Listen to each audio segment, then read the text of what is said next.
할렐루야. 우리 말씀 같이 보시겠습니다. 누가복음 5장 12절에서 16절. 누가복음 5장 12절에서 16절 말씀입니다.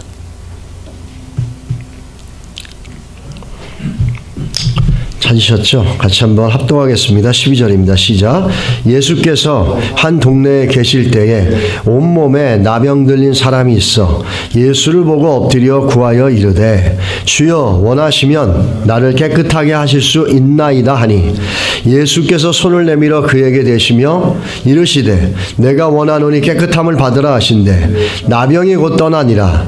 예수께서 그를 견고하시되 아무에게도 이르지 말고 가서 제사장에게 내 몸을 보이고 또 내가 깨끗하게 됨으로 인하여 모세가 명한 대로 예물을 드려 그들에게 입증하라 하셨더니 예수의 소문이 더욱 퍼짐에 수많은 무리가 말씀도 듣고 자기 병도 고침받고자 하여 모여오되 예수는 물러가사 한적한 곳에서 기도하시느니라. 아멘.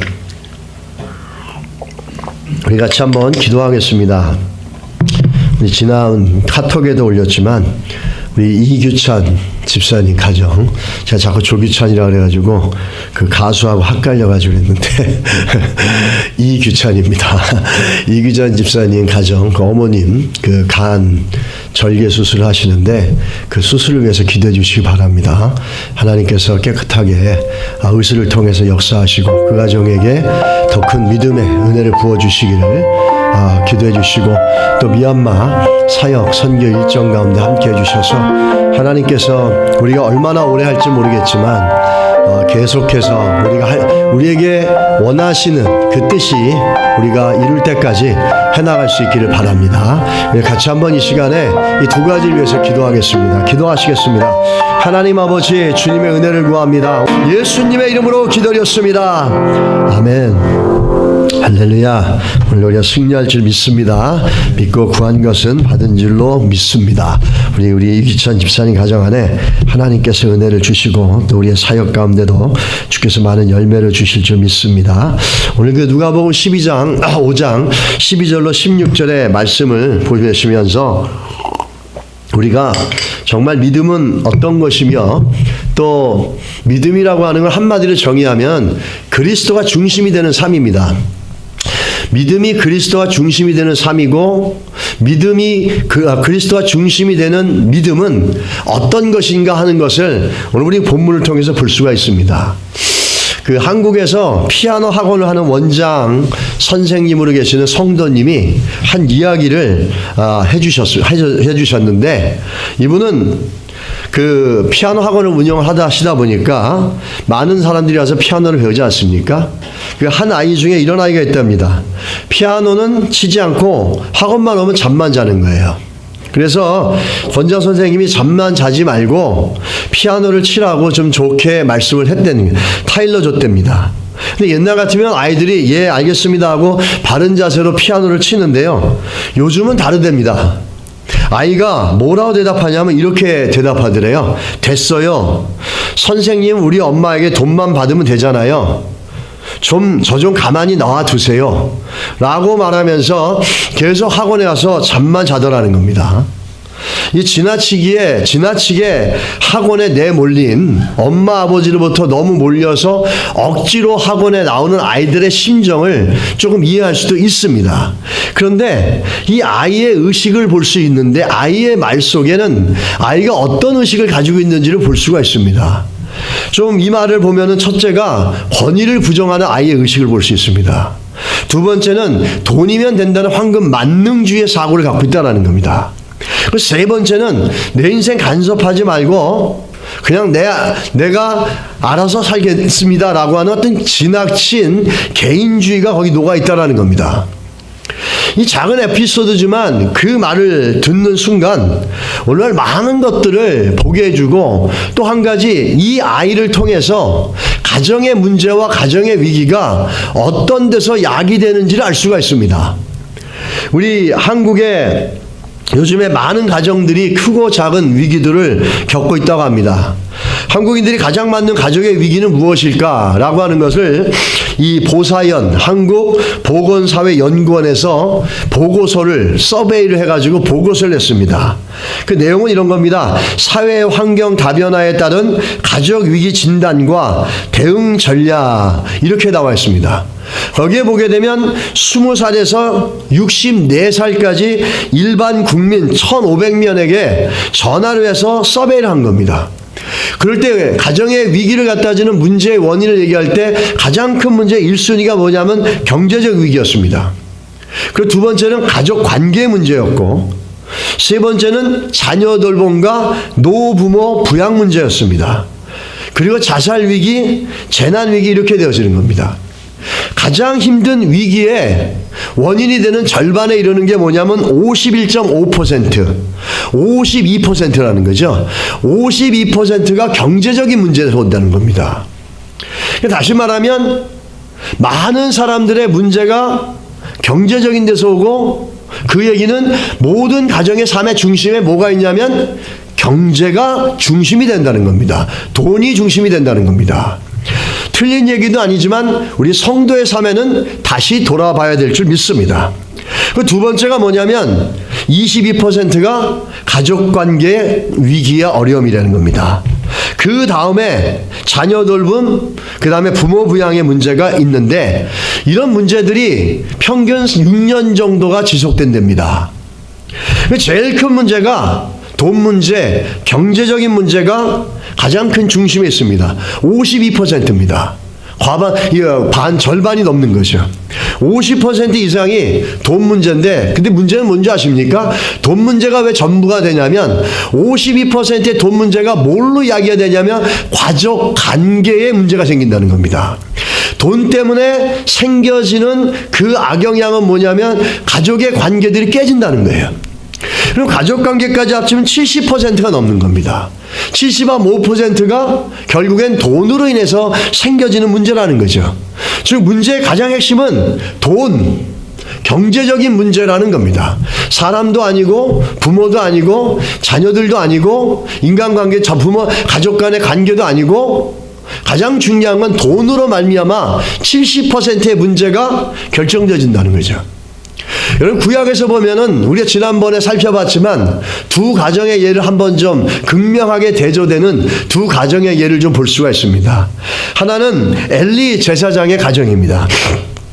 이 엘리 제사장은 자녀로 인해서 가정이 위기에 직면하게 됩니다. 그런데 반대로 평범한 가정인 한나의 가정입니다. 자녀로 인해서 위기를 직면하게 되는데 그 위기로 인해서 가정에 분쟁이 생기고 분란이 생기지 않았습니까? 그런데 이 분쟁과 분란 속에서 한나는 하나님 앞에 나와서 하나님을 그 문제의 해결자로 인정하고 하나님을 자기들의 삶의 생사화복을 주관하시는 그 존재가 해결자가 하나님이라고 하면서 하나님이 삶의 중심으로 해결되어지고 회복되어졌습니다. 반대로 엘리 대제사장의 가정은 그런 문제가 있었지만 하나님 앞으로 나오는 모습이 없습니다. 다시 말하면 문제 가운데 한나의 가정은 하나님이 그 가정의 중심으로 그 인생의 중심으로 회복되어진 것이고 엘리 제사장은 그런 문제가 있었어도 하나님 앞에 나와서 하나님이 다시 한번 자기 가정 가운데 자기들의 인생 가운데 그 중심에 회복되어지는 일이 없었다라는 겁니다. 우리가 오늘 본문을 보면서 우리 한 인생을 보지만 나병 환자의 삶을 보지만 이 나병 환자의 삶을 통해서 보여주시는 건 뭐냐면 삶의 중심에 무엇이 있느냐가 굉장히 중요하다는 겁니다.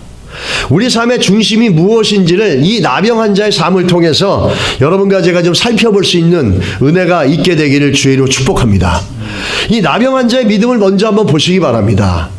나병 환자의 믿음을 잘 나타내주는 게 12절입니다. 12절에 보면 예수께서 한 동네에 계실 때에 온몸에 나병 들린 사람이 있어 이렇게 얘기합니다. 이게 그냥 어떻게 보면 평범한 상황 같지만 굉장히 잘 나타내주고 있습니다. 첫 번째는 우리가 지난번에 봤던 누가복음 4장 34절에 보면 예수께서 뭐라고 그러십니까? 나는 한 동네만 머물러 있을 수 없고 다른 동네에도 다니면서 하나님 나라의 복음을 전해야 되는 게 하나님의 뜻이다 이러면서 이 동네 저 동네 다니시면서 복음을 전합니다. 그죠? 그거는 우리가 충분히 메이크 센스가 됩니다. 그런데 오늘 본문에 예수께서 이 동네 저 동네 다니는데 어느 곳인지 모르지만 한 동네 거주하고 있다라는 겁니다. 그 거주하고 있는 동네에 나병 환자가 찾아왔다라는 거예요. 이 얘기는 상당히 심각한 얘기입니다. 이 나병 환자라는 것은 사회에서 추방된 존재입니다. 버려진 존재입니다. 가장 중요하고 아픈 건 뭐냐면 부정한 존재라는 거예요. 하나님으로부터 버림받은, 하나님으로부터 벌을 받은, 그 천벌을 받은 그런 존재라고 부정한 존재의 인식을 갖고 있는 존재입니다. 이들은 사람들과 함께 할 수 없습니다. 종교적인 생활, 사회적인 생활, 가정과의 생활, 가족과의 생활, 어떤 것도 할 수가 없어요. 나병이 판정이 되면 그들은 동구 바깥으로 사람들이 살지 않는 저 광야 쪽으로 몰려 나갑니다. 그래서 다시는 사람들이 살고 있는 지역으로 들어오지 못합니다. 간혹 가다가 이 나병 환자가 걸린 사람이 들이나 산에 숨어 있는데 사람들이 혹시라도 모르게 지나가면은 나병 환자는 외칩니다. 부정하다, 부정하다 외쳐서 그들이 자기에게 오지 못하게 합니다. 그리고 또한 그 사람이 근처에 있으면 평범한 사람들은 나병 환자가 오면 돌을 던지거나 때려서 쫓아내버립니다. 자기의 생명을 보호받을 수 있는 권리와 그런 보장된 제도와 인식이 전혀 없는 겁니다. 누가 죽여도 어쩔 수 없는 겁니다. 이렇게 버려지고 이렇게 사회적으로도 정말 부정한 존재라고 인식이 되어져 있고 그래서 가족으로도 떨어지고 사랑하는 사람들과 함께 할 수 없고 모든 게 버림받은 존재가 이 나병 환자입니다. 나병 환자를 수용소에서 오랫동안 모셨던 의사분의 기록을 보면 이런 내용이 나옵니다. 나병 환자들은 육체적으로나 정신적으로 병들어 있다. 나병 환자는 수치와 공포감에 사로잡혀 있었고 이상한 일이지만 나병 환자들은 일종의 죄의식을 갖고 있었다.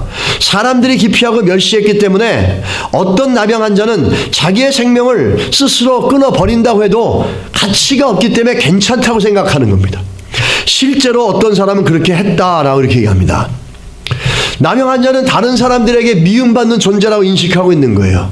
그래서 스스로를 늘 증오하고 있습니다. 근데 예수께 나온 이 사람도 바로 이런 나병 환자였어요.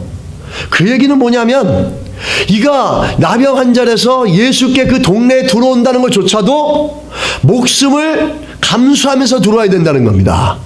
그가 그 동네에 들어오게 되면은 사람들은 돌을 던지고 때려서 그를 쫓아버릴 수 있다라는 거예요. 그런데도 불구하고 예수를 만나기 위해서 목숨을 죽을 걸 각오하고 그 동네에 나병 환자가 들어왔다는 겁니다. 이거는 그냥 쉬운 얘기가 아니에요. 이거는 예수 때문에 정말 예수가 자기 안에 소망이 되고 예수가 아니면 살 수가 없다라는 철저한 믿음의 고백이 없으면 자기가 목숨을 걸고 이곳에 들어올 수가 없다라는 겁니다. 우리는 여기서 나병 환자의 믿음을 볼 수 있다라는 거죠. 나병 환자가 어떻게 해서 이렇게 할 수 있었을까? 쉽게 말하면 예수만이 소망이었다라는 겁니다. 할렐루야. 예수만이 소망이었다라는 거예요. 그는 예수님이 자신을 고칠 수 있다라고 믿었다라는 겁니다. 들어가다 죽을 수도 있겠지만 이렇게 죽으나 들어가다 죽으나 똑같은데 내가 목숨을 걸고 들어가서 예수로부터 그 치유를 받으며 사는 것이고 그냥 여기서 머물러 있으면 영원히 죽은 존재인 겁니다. 살아있지만 죽은 존재가 이 나병 환자라는 겁니다. 그 나병 환자는 예수를 믿고 예수가 소망이 되니까 그 예수를 향해서 달려나왔다라는 거예요. 여기서 굉장히 중요한 얘기가 있습니다. 무슨 얘기가 있냐면 믿음은 우리를 움직인다는 겁니다. 믿으십니까 여러분? 이 예수가 소망이 되고 예수가 믿어지고 예수만이 소망이다 그러니까 자기 목숨을 걸고 자기가 움직여서 그 동네까지 들어오지 않습니까? 이 쉬운 일이 아니라는 거예요. 진짜 우리가 예수가 소망이고 예수가 우리 삶의 중심이 되고 예수만이 나의 소망이라는 사람들은 움직인다는 겁니다. 움직이는 신앙이라는 거죠. 교회도 성도를 둘로 비교할 수 있어요. 그냥 교회를 다니는 성도가 있고 교회를 섬기는 성도가 있습니다. 교회는 크리스찬들의 모임이 아니라 그리스도인들의 모임이 아니라 그리스도의 몸입니다. 여러분 기억하시기 바랍니다. 성도들의 모임이 아니에요. 교회는 그리스도의 몸이라는 철저한 전제 위에서 성도의 모임이 나오는 겁니다. 근데 교회를 다니는 사람들은 예수가 정말 소망이 있느냐 없느냐의 문제에 있어서 예수라는 그 구세주에 대한 믿음으로 말미암아 그 믿음이 자기를 움직여 본 적이 없는 사람들이야. 이런 사람은 그냥 교회를 다니는 사람들이야. 교회를 섬기는 자들은 그 믿음 때문에 움직이는 사람들이에요. 믿음 때문에 움직이고 믿음 때문에 무릎 꿇고 믿음 때문에 섬기고 믿음 때문에 나누고 믿음 때문에 희생하는 자들이에요. 믿음 때문에 움직이는 자들이야. 이 나병 환자가 우리에게 보여주는 건 뭐냐면 살아있는 믿음은 정말 예수가 소망이라면 그 예수를 향해서 움직이게 하고 그 예수를 향해서 자기 것들을 던져가면서 달려나가게 만드는 움직이는 게 있다는 거예요. 여러분 구르는 돌에는 이끼가 끼지 않습니다. 믿음도 움직이는 믿음에는 절대로 영적인 이끼가 끼지 않습니다. 사단이 들어와서 집을 둘 수가 없어요. 움직이는 믿음은 살아있는 믿음은 절대로 이끼가 끼지 않습니다. 오히려 성령께서 기름을 부으셔서 더 빠르게 더 잘 돌아가게 만들어주는 탁월한 능력이 나온다는 거예요. 오늘 우리 나병 환자의 믿음을 통해서 내 삶의 중심이 예수라면 그 예수 믿는 믿음이 나를 얼마나 움직여 왔냐라는 걸 살펴보시기 바랍니다. 그 움직이는 믿음으로 인해서 내가 그리스도의 몸, 교회를 다니는 성도인지 아니면 교회를 섬기는 성도인지가 나온다는 것이죠. 살아있는 믿음은 움직이게 되어 있습니다. 히브리서도 말씀하시지 않습니까? 하나님의 살아있는 걸 믿는 자들 하나님께 나오고 뭐라고 그러죠? 믿음에는 반드시 상급이 따릅니다. 할렐루야. 섬기는 자들에게는 그렇게 살아있는 믿음으로 움직이고 섬기는 자들에는 하나님이 넘치는 복을 주신다는 거예요. 여러분 그 잊어버리지 마시기 바랍니다. 나병 환자 그가 어떻게 살아왔는지 모르겠지만 이제 예수가 소망이 된 겁니다. 예수가 절대 소망이 된 거예요. 그러니까 자기 목숨을 걸면서 예수께 나오는 움직이는 믿음의 모습을 볼 수 있다는 거예요. 이 모습이 우리의 믿음이 될 수 있기를 주의 이름으로 축복하고 축원합니다.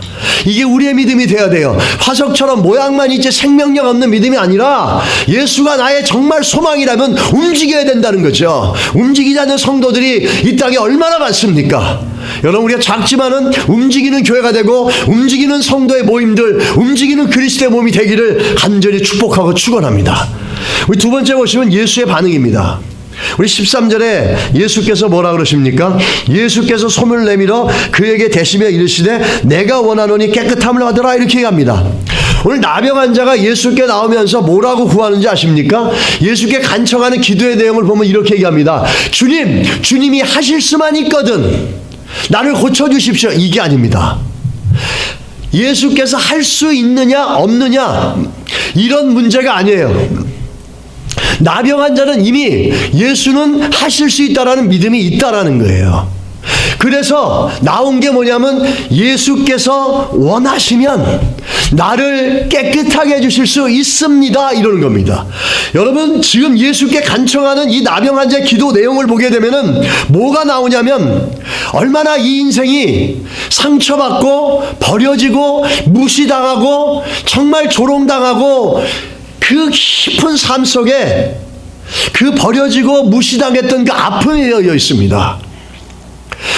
다른 데로 자기가 만약에 주님께서 치료할 수 있다는 믿음이 있다면 주님 믿습니다 치료해 주십시오 이런 게 아니라 원하시면 나를 깨끗하게 해주십시오. 왠지 아십니까? 너무 많이 거절당해보고 너무 많이 상처당해보고 너무 많이 무시당해보고 아니 인간으로서의 그 존재 가치를 인정받지 못하고 살아왔기 때문에 그는 상처받은 그 낮은 곳에서부터 올려오는 기도가 뭐냐면 주님이 원하시면 그런 말은 뭔지 아세요? 나같이 더럽고 나같이 부정하고 나같이 가치 없고 나같이 쓸모없는 존재인데 그래도 주님이 원해주시겠습니까? 그런데도 나를 고쳐주시겠습니까? 이런 내용입니다. 왜 그렇게 해석할 수 있냐면 그 다음에 예수님을 보십시오. 주님은 말씀으로 고칠 수 있는 겁니다. 백부장의 믿음을 보십시오. 주님 우리 집에 오시는 걸 내가 감당하지 못하겠사오니 말씀만 하시면 고쳐질 줄 믿습니다. 그 말씀하는 순간에 백부장의 하인이 치유받았습니다. 말씀의 능력으로 얼마든지 그래 깨끗함을 입어라 라고 주님께서 말씀할 수 있었어요. 근데 주님 그렇게 안 하셨어요. 어떻게 하셨죠? 오늘 보시면 손을 내밀어 그를 만지셨다 이렇게 얘기합니다.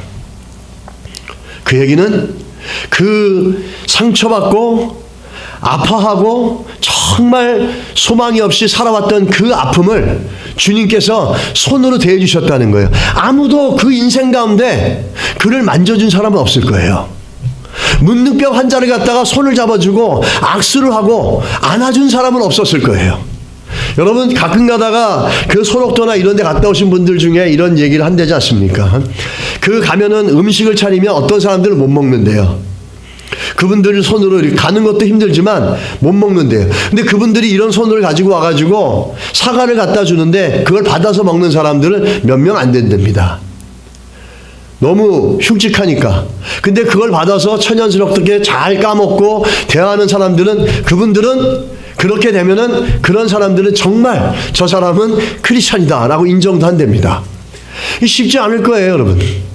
조금만 더러워도 그냥 못 먹게 되는 게 저도 비유가 강한 것 같지만 지금은 이제 선교지를 많이 다니면서 먹는 게 이제 익숙해졌는데요. 옛날에는 정말 제가 타이 음식을 지금 잘 먹고 있는데 그 냄새도 싫었어요. 먹지도 않았고 그리고 굉장히 막 그 음식을 갖다가 좀 이렇게 멸시하는 마음이 있었어요. 정말 먹지도 않았어요. 근데 이제는 굉장히 잘 먹습니다. 그렇지만 여전히 미얀마 같은 데 가서 미얀마 로컬 음식을 먹으려면 여전히 힘들어요. 많이 생각해 봐야 돼. 많이 기도해야 되고 주님 내가 아직도 덜 깨졌군요. 막 이러면서 혼자 고민하다가 못 먹습니다. 아직까지는 못 먹어요. 그 먹으려고 그러다가 도저히 못 먹겠더라고요. 막 노란 기름이 떠다니는데 도대체 적응이 안 되더라고요. 그거는요. 그래서 그냥 다른 데 가서 햄버거 먹고 뭐 이랬는데 저도 뭐 이렇게 튼튼한 위장은 아닌 것 같아요, 비위는. 그런데 주님께서는 한 번도 만져준 사람이 없었어요, 이 사람. 그 얘기는 뭐냐면 이런 거죠. 나는 네가 그렇게 버려지고 그렇게 무시당하고 그렇게 아팠던 인생을 내가 안다. 나는 너를 더럽게 여기지 않는다. 저는 이 말씀을 이게 이번 주에 준비하면서 주님의 마음이 좀 이렇게 와닿는 것 같았어요. 주님, 우리도 사실은 겉은 문둥병자보다 멀쩡할지 못하다 우리 속을 보면은 우리 속도 이 문둥병자만큼 더러울 때가 많습니다. 그런데도 우리를 포기하지 않으시고 위로해 주시고 만져주시는 그 주님의 은혜가 이 말씀을 보면서 느껴지는 거예요. 그냥 말씀만 하셔도 되는데 말씀하지 않으십니다. 만져주세요. 오늘 주님께서 우리들의 아픔이나 모든 마음을 보고 계시고 지켜보고 있다는 걸 여러분 기억하시기 바랍니다. 우리 아픈 상처된 부분들 또 남들이 모르는 그 버려지고 상처받았고 거절되었던 그 부분들의 영역들 오늘 우리 주님 앞에 나와서 구해보십시오. 주께서 만져주시고 회복시키시고 그것뿐만 아니라 더 넘치게 역사하시는 걸 볼 수 있어요. 이 사람은 그냥 와서 주님께서 치료만 해주시면 좋을 줄 알았는데 자기의 아픈 마음까지도 회복시켜 주시는 거예요. 다른 사람은 그냥 말씀으로만 치유해 주면 되는데 만져까지 주셨다라는 거예요. 자기가 생각하는 것보다 더 넘치게 더 따뜻하게 더 사랑스럽게 더 온유하게 더 포근하게 자기를 감싸주는 예수 그리스도를 거기서 보는 겁니다. 우리가 믿는 예수 그리스도는 이런 분이신 줄 믿습니다. 여러분 우리가 상이 얼마나 아프고 얼마나 깊은 상처가 있는지 몰라도 주님 앞에 이렇게 나가면 주님 만져주시고 말씀해 주시면서 내가 생각했던 것보다 더 큰 것들로 더 많은 것들로 우리 인생을 회복시켜 주시는 그런 분이시라는 것을 오늘 본문을 통해서 믿으시기를 예수 이름으로 축복합니다. 축원합니다. 우리가 하나님 앞에 쏟아내지 않아서 그렇지 주님 앞에 나와서 주님 원하시면 저를 깨끗하게 하실 수 있어요. 저같이 더러운 존재를 고쳐주실 수 있겠습니까? 이렇게 나오는 우리가 이렇게라도 나와서 주님 앞에 겸손하게 구하면 주님은 그 육체의 문제뿐만 아니라 그거보다 더 깊은 것들 그거보다 더 큰 문제까지도 회복하시고 치유하는 역사가 있다는 사실입니다. 할렐루야. 그분이 우리의 소망이신 줄 믿습니다. 그분이 정말로 내 인생의 소망이시고 그 인생 인생이 내 인생의 진리라면 오늘도 움직이시는 믿음이 되시기 바랍니다. 내 삶의 중심이 바로 그 예수 그리스도라면 움직이시기 바랍니다. 머물러서 세상 쫓아가지 마시고 움직여서 하나님의 영광과 뜻을 향해서 달려나가는 믿음의 모습이 있을 때 그것이 바로 그 인생의 중심이 예수가 있다라고 볼 수 있는 겁니다. 성경은 우리들에게 얘기합니다. 우리가 구하는 것보다 항상 넘치게 주신 하나님이라고 얘기합니다. 에베소서 3장 20절로 21절에 보면 우리 가운데 역사하시는 능력대로 우리가 구하거니와 생각하는 모든 것에 더 넘치도록 능히 하실 이에게 교회 안에서와 그리스도 예수 안에서 영광이 대대도록 영원무궁하기를 원하노라. 아멘. 이 바울이 얘기하는 겁니다. 우리가 생각하는 거나 우리가 기도하는 것보다 더 넘치게 주신 하나님이라고 합니다. 하나님은 더 많이 주시는 분이, 하나님은 풍성하신 하나님이다라고 얘기할 때 그 풍성하심이 뭐냐면 조금 더 주는 게 아니라 내가 생각하는 것보다 더 많이 주시는 분이시란 뜻입니다. 그게 풍성하신 하나님이세요. 우리의 생각보다 더 넘치게 주십니다. 히브리서 11장 6절은 뭐라 그럽니까? 믿음이 없이는 하나님을 기쁘시게 하지 못하나니 하나님께 나아가는 자는 믿음은 나가게 만듭니다. 반드시 그가 계신 것과 또한 그가 자기를 찾는 자들에게 상 주시는 이심을 믿어야 할지니라. 믿음에는 뭐가 있다고요? 상이 있습니다. 자기를 믿음으로 찾는 자들에게 반드시 상급이 있습니다. 저는 제 삶의 짧은 목회 인생이지만 정말로 신실하게 하나님을 섬겨가지고 하나님으로부터는 참 큰 복들을 받는 분들을 좀 봤어요. 어려워도 신실하게 믿음으로 고백하고 늘 믿음의 언어를 쓰시고 예배와 교회가 필요하면 또 교회 건축원금이니 뭐니 해가지고 정말 자기도 어려운데 성실하게 하시는 그분들 봤어요. 제가 그분들의 삶을 아는데 기도해 주다가 내가 더 절망스러운 거예요. 하나님 어떻게 이 인생을 회복할 수 있겠습니까? 그런데 그들의 인생이 정말로 넘치게 뭐라고 얘기하면 로또 붙었다 그럴까요? 정말 하나님께서 하루아침에 그 인생을 높여주시는데 정말로 지금은 부유하죠. 그래도 늘 성실하게 늘 겸손하게 하나님 나라를 섬겨가시는 그 모습들을 보면서 평신도지만 제가 배웁니다. 제가 존경하고 정말 믿음의 삶이 저거구나. 정말 믿음으로 살아서 하나님 저런 은혜를 주시는구나. 그분들을 볼 때마다 내 삶에 부족했던 것, 낙심했던 것들을 다시 한번 하나님의 위로로 받아들이면서 회복되어져서 나를 움직이게 만들어준다는 겁니다. 이 내 삶의 중심에 예수가 있다면 오늘도 믿음으로 주 앞에 나가시기 바랍니다. 믿음으로 구하는 자들에게 반드시 상금이 있다는 걸 성경은 말씀해주고 있다는 거예요. 나병 환자는 예수가 중심이 되니까 예수가 참 소망이 되어져서 자기의 삶에 언저리에 머무르지 않고 예수 앞에 나오는 움직이는 믿음을 보여주지 않았습니까? 예수가 중심이 되면 움직여야 돼요. 그래서 예수가 중심이 된 믿음으로 하나님의 살아가심을 잊고 오늘 히브리서 기자처럼 섬기고 나누고 드리고 그렇게 함으로 인해서 하나님께서 우리 인생 가운데 상급을 주시는 것들을 경험하며 만민 가운데 하나님이 내 인생을 이렇게 하신 것처럼 여러분의 인생도 하나님이 이렇게 하실 겁니다라고 도전하고 위로하고 격려하는 복음의 통로가 되시기를 주의 이름으로 축복합니다. 할렐루야. 그런 은혜가 있어야 될 줄입니다. 움직여야 됩니다. 움직이지 않는 신앙은 화석 같은 신앙이 되어지고 모양만 있다라는 겁니다. 생명력이 없다는 거죠. 우리 삶의 중심이 바뀌어야 됩니다. 위기를 통해서 나병 환자는 분명히 예수가 그 인생의 중심으로 왔습니다. 그 인생이 그 전에 어떤 인생으로 살았는지 모르겠지만 그 전에 그 인생이 어떤 중심이 그 인생을 자비했는지 모르겠지만 그 중심은 결국에 그 인생 가운데 나타난 건 뭡니까? 결과적으로 나온 건 나병밖에 없었습니다. 그러나 그 인생의 중심이 지금 예수가 되니까 회복과 치유가 되지 않습니까? 제사장들에게 가서 보여라, 가서 입증해라 이런 얘기 뭔지 아십니까? 네가 그렇게 돼야지 가족으로 돌아가고 가정으로 돌아가며 살아가는 사람들과 같이 살아갈 수 있고 건강하게 사회생활도 할 수 있고 직장생활도 할 수 있다라는 겁니다. 다 회복되어진 겁니다. 예수 때문에. 할렐루야. 우리 그 믿음으로 살아야 될 줄 믿습니다. 하나님, 우리가 아무리 큰 교회를 다니고 교회가 커지 뭐하냐, 내 믿음 자체가 화석처럼 굳어버리고 교회 다니는 신앙이 되면 안 됩니다. 교회를 섬기는 신앙이 돼야지 움직이는 신앙이 돼야 된다는 겁니다. 그리스도의 몸을 움직이면서 섬기면서 그렇게 살아가는 인생의 중심이 예수가 되는 믿음의 역사가 있기를 예수님을 축원합니다. 예수가 중심되는 인생에는 패배함이 없습니다. 거기엔 반드시 상급이 있다라는 겁니다. 우리 야곱의 가정의 위기가 다가온 것들 한번 볼까요? 창세기 34장에 보면은 하나밖에 없는 딸이 나가가지고 세겜에서 가장 권력자고 실력자 있는 집안의 아들에게 성추행을 당합니다. 거기서 강간을 당해서 또 그렇게 보내지도 않고 오히려 어떻게 하신지 압니까? 그들이 집에 감금해놓고 결혼을 시켜달라고 야곱에게 협박을 합니다. 야곱의 아들들은 이 위기를 어떻게 해결하려 합니까? 그 본문에 보게 되면 야곱의 아들들이 복수를 결정합니다. 그래서 근데 복수를 하게 되면 이건 하나님을 더 멀리하는 것이고 영광을 가리고 하나님의 살아계심을 드러내지 않는 겁니다. 하나님이 없는 것처럼 행동한 겁니다. 하나님이 원하시지 않는 방법으로 거짓말로 결혼을 시켜준다고 세겜 사람들에게 남자들에게 할례를 하라 그럽니다. 그 세겜 사람들은 왜 야곱과 결혼하려면 야곱의 재산이 탐나서라고 창세기 34장 23절에 얘기하고 있습니다.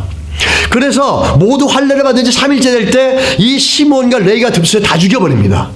그런데 이렇게 문제를 해결해버리면 문제가 끝나는 게 아니라 잘못된 방법으로 문제를 해결하면 항상 위기가 더 큰 위기를 만들어야 된다는 겁니다. 그래서 이들은 더 큰 위기를 만들었는데 무슨 위기를 만들었냐면 가족들이 다 몰살당하게 됐어요.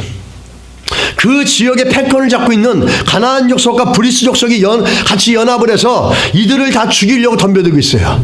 숫자상으로 비교가 안 됩니다. 싸울 수가 없는 거예요. 그래서 절체절명의 위기에 빠진 겁니다. 가족이 몰살당할 수 있는 위기에 빠진 거예요. 이때 야곱이 하나님을 찾습니다. 그러자 하나님 뭐라 그러십니까? 창세기 15장에 일어나서 베델로 올라가라 이렇게 얘기하십니다. 굉장히 중요한 얘기죠. 이 야곱이 베델에 올라가라. 이 베델은 어떤 곳이었습니까? 에서를 갖다 속이고 도망 나와서 돌베개를 베고 자다가 거기서 하나님을 만나면서 야곱에게 하나님께서 뭐라고 약속하셨냐면 내가 너와 함께 있어 내가 어디로 가든지 너를 지키며 너를 이끌어 이 땅으로 돌아오게 할지라 내가 내게 허락한 것을 다 이루기까지 너를 떠나지 아니하리라 하신지라고 그랬습니다. 그래서 야곱이 하나님을 만나고 나서 여기가 하나님이 여기 계신지 이제야 알았습니다라고 하면서 루스 광야에서 그것을 베델이라고 부릅니다. 그리고 세 가지를 하나님 앞에 서약합니다. 첫째, 하나님이 나의 하나님이 되십니다. 여호와께서 나의 하나님이 되시고 만약에 내가 무사히 돌아온다면 내가 죽지 않고 돌아와서 아버지 집으로 무사히 돌아오게 된다면 하나님은 나의 하나님이 되실 것입니다. 두 번째는 내가 세운 이 돌이 하나님의 집 베델 성전이 되겠습니다. 그래서 여기서 예배하겠습니다. 이게 두 번째예요. 세 번째는 주신 모든 것에 10분의 1, 11조를 드리겠습니다. 이렇게 고백을 했고 약속을 했습니다. 그런데 어떻게 했죠?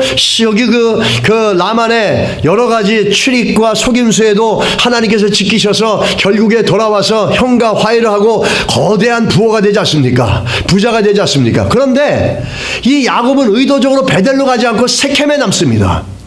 세겜에서 있는데 10년이 지난 후에 디나가 그런 문제가 다니면서 가족이 세겜에서 절대절명의 위기를 받습니다. 이럴 때 어떻게 되냐면 이 하나님께서 이 야곱에게 제시해줬던 문제 해결점 뭐냐면 베델에 가라는 겁니다. 세겜에 있지 말고 베델로 가라 이런 얘기입니다.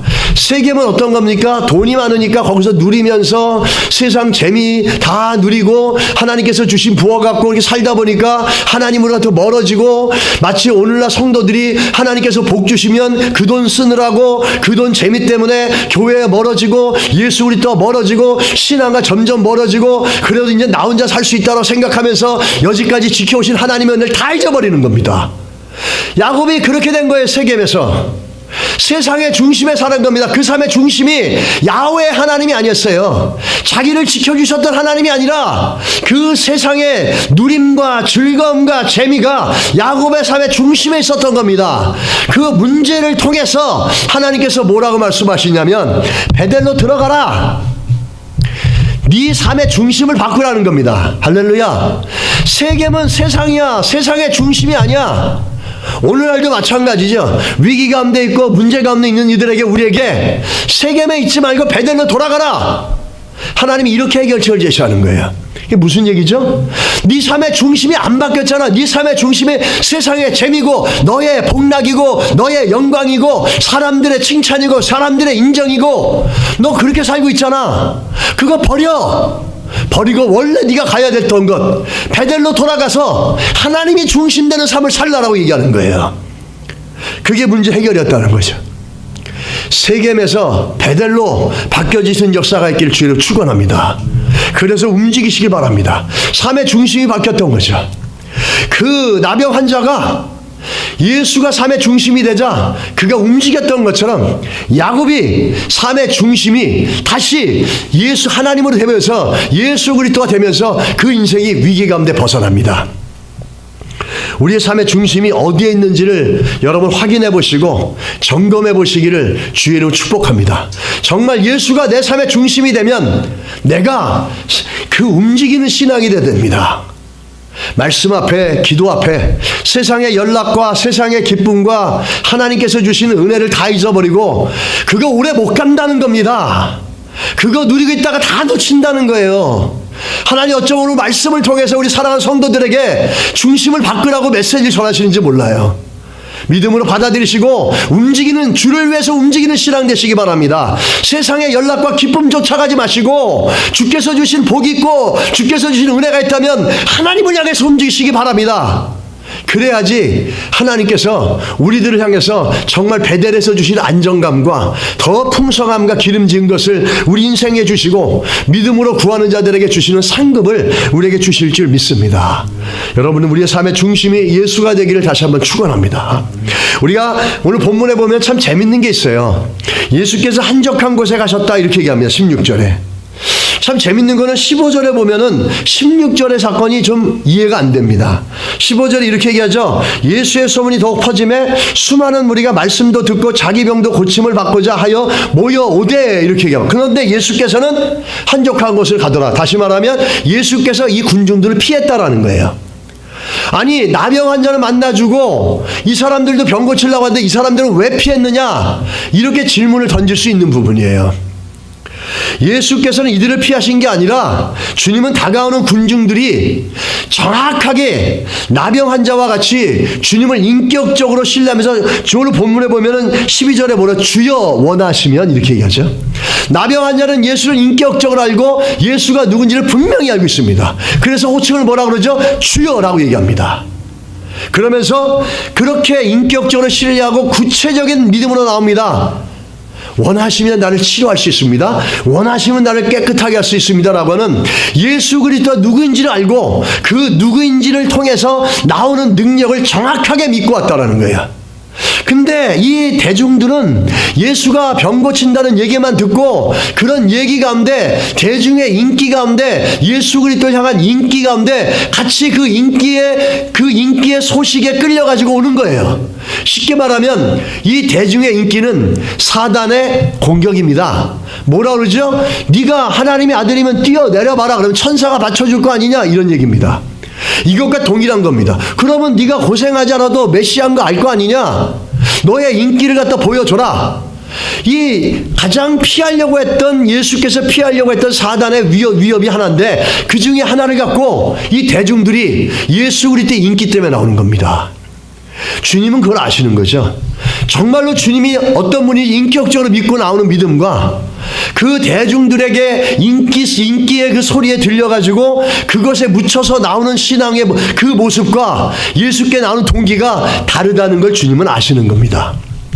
우리가 예수 그리스도 앞에 나올 때, 오늘도 예배를 드릴 때 그리스도를 향해서 인격적인 믿음의 고백과 예배를 통해서 하나님께서 이런 은혜를 주시기를 원하면서 구체적이고 분명한 믿음을 갖고 나온 자들에게는 이 말씀을 통해서 생명의 역사가 있을 줄 믿습니다.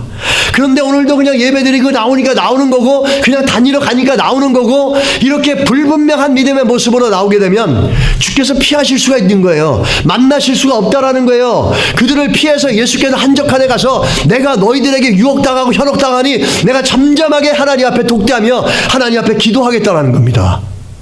우리는 이걸 보면서 우리들의 신앙들을 점검해야 될지 믿습니다. 또 우리가 주님 앞에 나올 때 어떤 모습으로 나오는지 잘 보시기 바랍니다.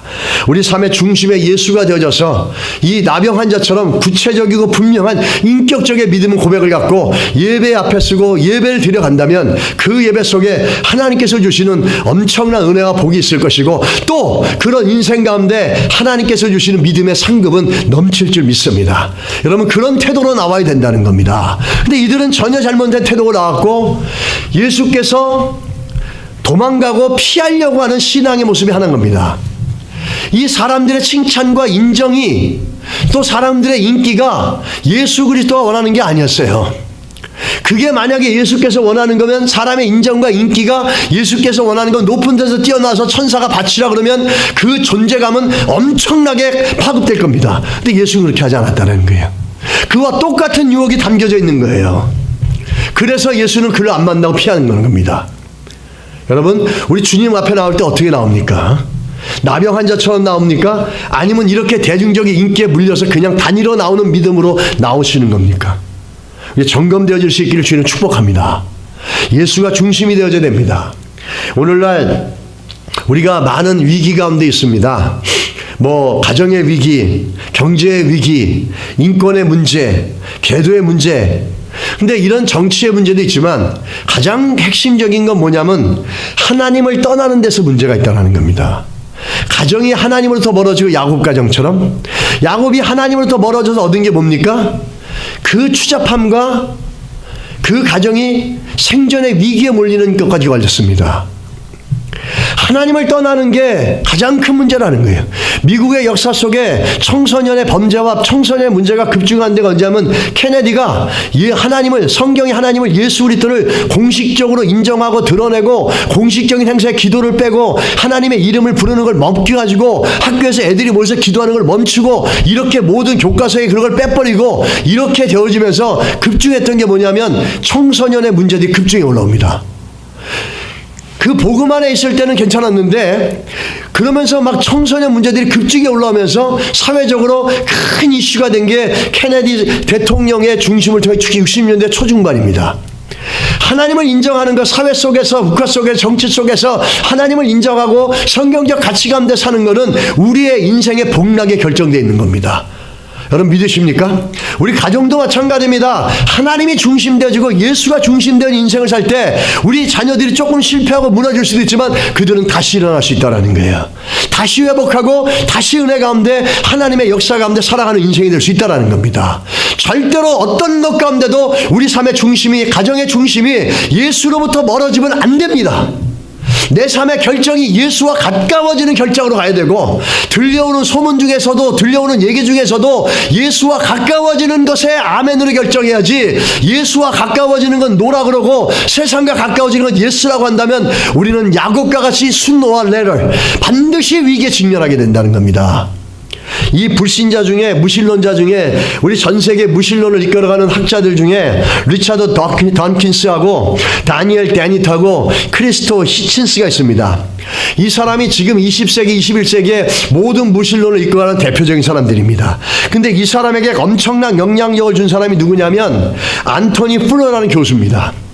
그들은 뭘 주장하냐면 무신론이 더 인간을 인간답게 살 수 있게 만들어주고 자유와 행복을 보장해 줄 것이라고 생각한다 이렇게 얘기합니다. 심지어 선교학 속에서도 사람을 복음하는 게 아니라 사람을 참 인간으로 만드는 게 선교의 목적이라고 얘기하는 건 사실은 깊은 뿌리를 가면 이 무신론에서 나오는 거죠. 인간을 인간답게 만들고 더 인간답게 만들어주는 것은 신을 인정하지 않는 것이다. 더 인간이 자유롭게 살고 행복을 보장받을 수 있는 것은 신을 인정하지 않는 것이다. 이게 이들의 주장입니다. 그러나 무신론으로 무장한 가정이 정말 행복할까요? 무신론으로 중심되어져 있는 가정이 정말 행복할까요? 동성연애를 합법화하고 내 인생 내 마음대로 사는데 누가 간섭하느냐라고 세상에 그렇게 살아가는 사람들이 진정한 행복을 누릴 수 있겠습니까? 이 포스트 모더니즘 시대에 절대적인 기준이 상실되고 모든 것이 상대화되고 권위가 상실되고 절대적인 해답이 없다 그러고 가정의 목표는 출세와 돈이다라고 살면 그 가정이 행복하겠습니까? 하나님이 없다고 주장하면 정말 더 잘 살 수 있다 그러는데 그러면 이혼율이 줄고 자살률이 줄고 낙태율이 줄고 청소년 탈선율이 줄고 성적 타락과 가정폭력이 줄고 노인 문제와 미혼모 문제가 줄고 정말 더 행복해질까요 가정들이? 무신론을 인정한다면 그렇게 될까요? 근데 재밌는 거는 무신론자들 중에서도 하나님의 최후 심판의 개념이 없는 무신론자들은 더 부덕거덕하다고 무신론자가 또 무신론자를 갖다 질책합니다. 하나님을 없이 살아가는 사람은 더 부족해질 수밖에 없다는 거예요. 더 비윤리적이고 비도덕적으로 살 수밖에 없다는 얘기입니다. 그런데 더 행복해지고 더 인간다워질까요? 아니라는 거죠. 그럴 수 없다라는 거예요. 모든 것을 상대하면, 그리고 다 제멋대로 판단해 나가면 세상에 공의라는 게 어떻게 있습니까? 세상에 법치라는 게 어떻게 지어지겠습니까? 그 공의와 법치가 무너지는 순간 그것에 대한 악영향은 다 나한테 온다는 거예요. 언젠가는. 그걸 어떻게 감당하겠어요? 이 대표적인 무신론에게 영향을 줬던 안토니 플로가 나중엔 이렇게 바뀝니다. 자신의 책을 통해서 뭐라고 얘기하냐면 하나님의 존재를 인정하게 됩니다. 그러면서 그가 바뀌게 되는 거죠. 아주 그 드라마틱한 변화죠. 당연하죠. 정직한 학자라면 있는 것을 없다고 할 수 없는 겁니다. 있는 것을, 없는 것을 있다고 하는 것보다 있는 것을 없다고 하는 게 그게 더 고통스러운 겁니다. 니체는 마지막에 정신병을 해서 그 인생을 마무리합니다. 니체의 영향력은 굉장히 큽니다. 근데 여러분 왜 정신병에서 그렇게 하는 줄 아십니까? 있는 것을 없다고 하니까 정신병 걸릴 수밖에 없는 거예요. 있는 것을 왜 없다 그럽니까? 하나님이 있는데 하나님이 없다라고 존재하면서 모든 것을 반대로 생각해 나가는데 그 인생이 똑바로 갈 수 있겠습니까? 아주 극단적인 경우지만 우리들 삶 가운데 이 니체와 같이 하나님이 중심이 되지 않으면 어떠한 악영향이 우리 인생에 있을지도 모른다는 거죠. 하나님이 중심되고 예수가 중심되는 믿음의 삶이 되시기를 주의 이름으로 축복합니다. 여러분 하나님이 보이지 않는다고, 예수가 보이지 않는다라고 하나님이 없다라고 얘기할 수 있습니까? 성경은 귀에 들리는 것 없고 손에 잡히는 것 없어도 믿음으로, 성령의 감동으로 믿음으로 나간다 그럽니다.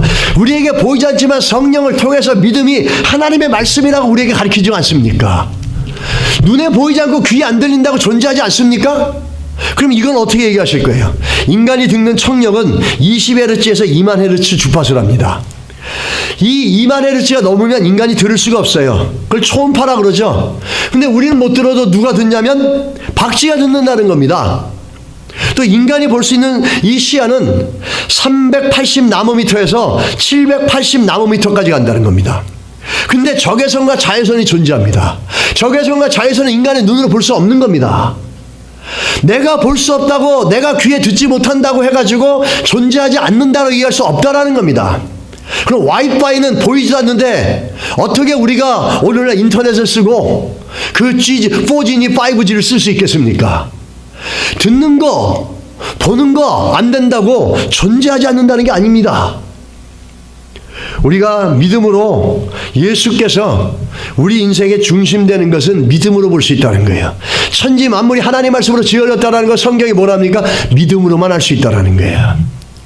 여러분 믿음의 눈으로 우리 인상에 눈에 보이는 게 아니라 귀에 들리는 게 아니라 예수 그리스도가 삶의 중심이 되는 믿음의 삶이 되시고 믿음의 가정이 되시기를 간절히 축복하고 축원합니다.